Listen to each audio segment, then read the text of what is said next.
for New World. That was 50 years ago, right at this time, a little earlier, in March of 1974.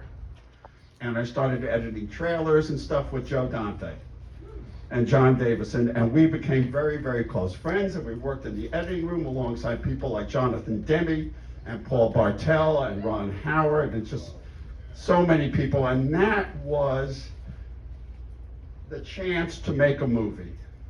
And the movie that was the entrance drug was the three-girl genre. Teachers, stewardesses, in prison, teachers, stewardesses, and nurses. So you had three women in it. It was R-rated, and each woman had a storyline. And it was kind of a formula. And that was, if you could make that movie for $150,000, that was your first chance. And that's how we made Hollywood Boulevard. So Hollywood Boulevard was our version of a satire. And then Roger started to really trust us because we were cutting all the trailers for a foreign movie, we did Cries and Whispers, we did Fellini's Amarcord, we did Candy Striped Nurses, Big Bad Mama, and he wanted me to do a high school movie, and it was called Girls Gym. And it was just as horrible a concept as it sounds. And we tried, and we started getting it written, and it was going to have nude gymnastics. And so Joe McBride, who started writing the script, said that his father, when he was in high school, the students in his high school had gone on strike and walked out, and he wanted to put that in the movie. I thought, well, that's a pretty good idea. And then he said, how about this? At the end of the movie, they blow up the high school. And in my infinite wisdom, I said, no, that's not funny. About a week later, I couldn't get it out of my mind. And I said, yes. What's interesting is, as long as this movie has been around, no one has ever commented in a negative way about the students blowing up the high school. It's funny. Plus, there's giant mice. So I went to Roger, and I said, Roger, here's a new ending we wanted. Students will come out of school, and then at the end, they'll blow up the high school. It'll be great in the trailer, great on the poster. He goes, that's a really good idea. I said, I'll trade you. You let me get rid of the nude gymnastics, and I'll take the blow up. He says, yeah, go ahead. And that was the encouragement he gave me for that. Okay, so at that point, it was called Disco High, because he wanted to do a movie like Saturday Night Fever and so forth. And that's when Richard Whitley and Russ Devanch came in and wrote the new draft. The first thing they wrote over a weekend is their test, if they had the goods, was Eaglebauer. They invented Eaglebauer over a weekend. They worked at Universal as a tour guide.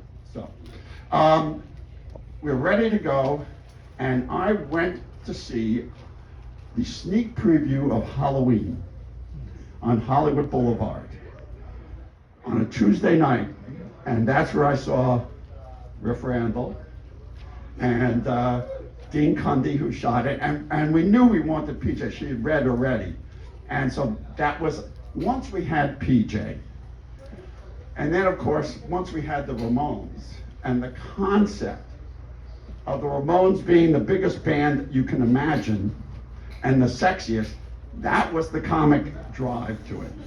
That's the energy of it. So those two things have kept the movie alive all these years. And so I loved the Ramones, really loved them once I heard Rock Up to Russia.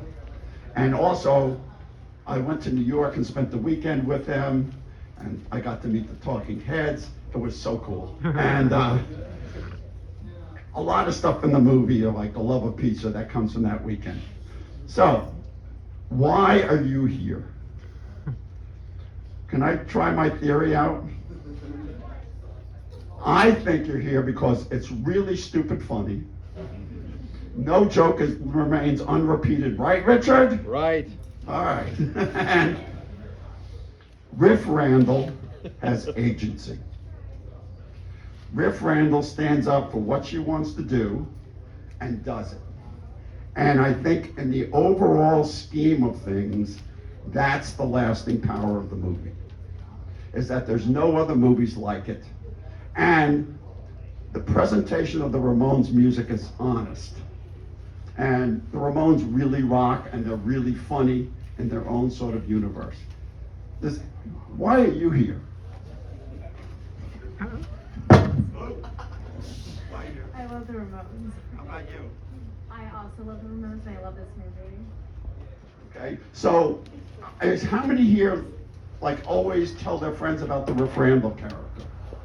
Because I have to say, throughout my career directing, many people, when they find out that I did Rock and Roll High School, and I'm talking about actors, actresses especially, or crew members who are in their 50s, come up to me and said, I was in high school, I went to Catholic school, and they made me wear a uniform, and I had to wear it halfway to my calves.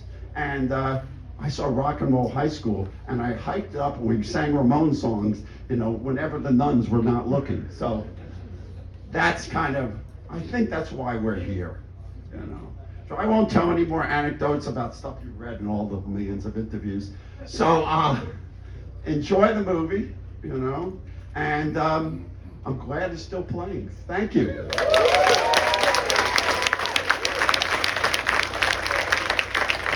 Allan Arkush, everyone, thank you. Stand up.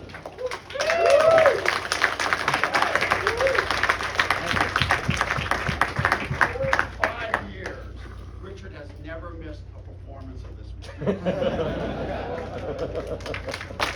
Thank you, Allan Arkush, Richard, for having me in the audience.